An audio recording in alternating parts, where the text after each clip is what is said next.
네, 지난주에 사순절 셋째 주가 이제 지났고요. 이번 주부터 사순절 넷째 주가 시작이 됩니다. 하나님께서 우리에게 이 사순절을 지키라고 우리에게 이 시간을 주신 것은 예수님의 그 십자가의 고난을 우리가 함께 좀 생각하면서 묵상하면서 그 주님의 고난에 동참하라는 것입니다.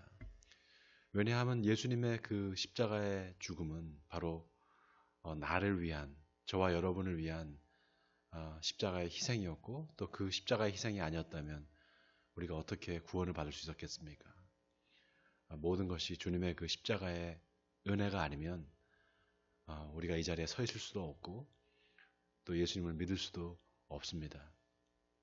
이제 우리가 하나님을 믿는 자녀가 되었고, 그리고 이제 세상에 살면서 믿음으로 사는 믿음의 자녀가 된 만큼 우리는 하나님의 말씀에 순종하는 삶을 살아야 될 줄 믿습니다. 자, 오늘 예레미야서 45장을 우리가 할 차례인데요. 예레미야서 45장이 딱 5절밖에 없습니다. 그래서 한 절 한 절 우리가 읽어가면서 또 하나님의 말씀을 나누도록 하겠습니다. 먼저 1절입니다. 유다의 요시야 왕의 아들 여호야김 넷째 해에 네리야의 아들 바룩이 예레미야가 불러주는 대로 이 모든 말을 책에 기록하니라. 그때 선지자 예레미야가 그에게 말하여 이르되 바룩아 이스라엘의 하나님 여호와께서 내게 이같이 말씀하셨느니라. 내가 일찍이 말하기를 화로다 여호와께서 나의 고통에 슬픔을 더하셨으니 나는 나의 탄식으로 피곤하여 평안을 찾지 못하도다. 너는 그에게 이르라. 여호와께서 이와 같이 말씀하시기를 보라 나는 내가 세운 것을 헐기도 하며 내가 심은 것을 뽑기도 하나니 온 땅에 그리하겠거늘 네가 너를 위하여 큰 일을 찾느냐 그것을 찾지 말라. 보라 내가 모든 육체의 재난을 내리리라.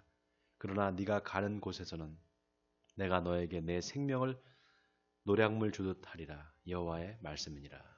네, 이렇게 5절로 45장이 끝이 납니다. 이 45장은 하나님께서 예레미야의 가장 친한 친구이자 또 서기관이었던 그리고 이 예레미야서를 기록한 바룩에게 하시는 예언의 말씀입니다. 여러분 이 바룩은 예레미야가 이야기해주는 그대로 하나님의 말씀을 받아 적었습니다. 바로 그 결과물이 오늘 우리가 보고 있는 예레미야서입니다. 그런데 이 바룩은 그 예레미야의 말을 그 계시의 말씀을 적고 나서 엄청난 고난을 당했습니다. 여러분 아시다시피 이제 그 두루마리 책을 유다의 고관들에게 이 바룩이 갖다 줬잖아요. 그러고 난 다음에 그 바룩이 쓴 그 두루마리 책을 이제 사람들 앞에서 읽어줄 때 사람들이 다 화가 나가지고 바룩과 예레미야를 죽이려고 하잖아요. 그래서 간신히 이 바룩과 예레미야가 피신을 해서 살아남게 됩니다. 그러니까 바룩 입장에서는 참 기가 막힌 거죠. 자기가 직접 예언한 것도 아니고 예레미야의 그냥 말을 받아서 적었을 뿐이고 그리고 그 일을 하나님께서 하시라고 하나님께서 명령한 것을 그냥 그대로 따랐을 뿐인데 그걸로 인해서 엄청난 고난을 당한 것입니다. 그런데 하나님께서 그 바룩에게 지금 뭐라고 말씀하시는가 하면은 이제 네가 평안할 것이다. 유다 땅의 모든 땅에 재난을 내릴 텐데 너한테만큼은 재난을 내리지 않겠다. 이렇게 말씀하십니다. 그 마지막 절에 그래서 내가 너를 위하여 큰 일을 찾겠느냐 그것을 찾지 말라. 보라 내가 모든 육체에 재난을 내리라. 그러나 네가 가는 모든 곳에서는 내가 너에게 내 생명을 노량물 주듯 하리라. 여호와의 말씀이니라. 자 여기 아주 의미심장한 표현이 나옵니다. 노량물 주듯 하리라.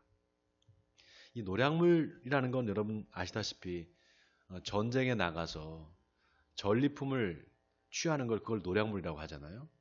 근데 생명을 노량물 주듯 하리라 이 말씀 뭐냐 하면 전쟁에서 패전한 병사가 이제 간신히 살아오면은 사람들이 그 폐전병에게 네가 가진 노량물이 뭐냐, 네가 탈취한 노량물이 뭐냐 이렇게 물어보면 내 생명을 노량물 건지듯이 내가 건져왔습니다. 이렇게 말했다 그래요. 그러니까 간신히 살아왔다는 얘기를 그렇게 말한다는 겁니다. 그러니까 하나님께서 유다 백성들에게 내릴 그 재앙이 얼마나 정말 참혹한 재앙인지를 우리가 알 수 있습니다. 간신히 그런데 그 재난 가운데 그 전쟁터에서 간신히 바룩이 살아남는 것처럼 그렇게 살아남게 될 거라는 겁니다. 바로 하나님의 은혜죠. 여러분, 하나님은 하나님의 말씀을 사모하는 사람, 그리고 그 말씀을 지키려고 하는 사람한테 생명을 노량물 주듯이 그렇게 주시는 분입니다. 모든 상황이 어렵게 되고 모든 상황이 정말 극박하게 그 고난의 그 흑암의 권세가 덮을지라도 하나님의 말씀을 사모하는 사람, 그 말씀을 지키려고 하는 그 사람에게는 하나님께서 특별한 은혜를 허락하신다는 것입니다. 예레미야와 바룩 이 두 사람이 아니었다면 어떻게 우리가 예레미야서를 지금 볼 수 있었겠습니까?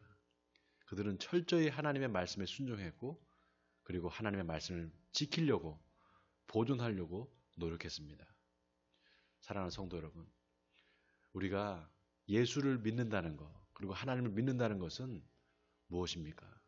하나님의 말씀을 사모하고 하나님의 말씀을 지키는 것이 아닐까 생각합니다.